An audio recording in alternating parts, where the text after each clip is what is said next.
tinchlik bo'lsa, sog'lik bo'lsa, ishlamasak ham oylik bo'lsin degan. Nima sort? Red Bro degan sort ekan.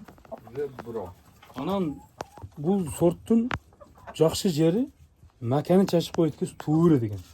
Anan go'sht bag'itini, misol uchun men qo'razlar hozir 5 kilogramga cheyinda. Maşallah. Ha, mastagini tortib ko'rdim, 3 kilo chiqdi. Hozir живой весga endi.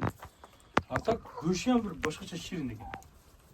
Bu qo'y tuxum tug'ibdani, tuxum tug'yapti, tuxum tug'ibdi.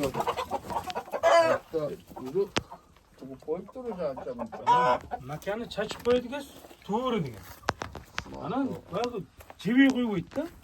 Juk, jivi. Qancha bersangiz jiviy. O'zi ham anda ko'rinib turadi endi, misisdek. Allah razı olsun. O'shancha menda lo'boy narsa. Bog'da ham zo'r sortlardan qilish kerak. Tovuqmi, lo'boy, tovuq bo'lsa ham tovuqni ham zo'r sortida. Tuxum ham, yumurtani ham zo'r bersin, go'shtni ham bersin. Mol boqsa, molni ham zo'r. Qo'y lo'boy narsani qo'yish zamon keldi. Bittali o'laydigan echkini yetalab yurmasdan bitta zo'r sort, manaqa emchagi bilan 10 litr sut beradiganni boqish. Masalan-da, Bu tovuqqa 3 yil bo'ldi. 3 yil bo'ldi.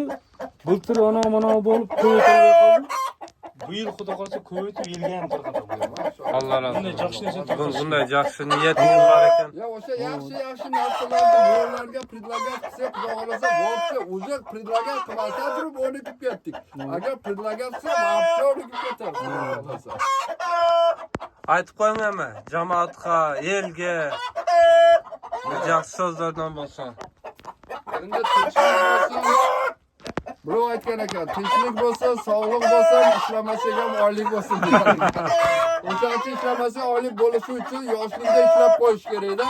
Keyin qariganda o'sha ishlamasak ham oylik kelib turadi. Sog' bo'linglar.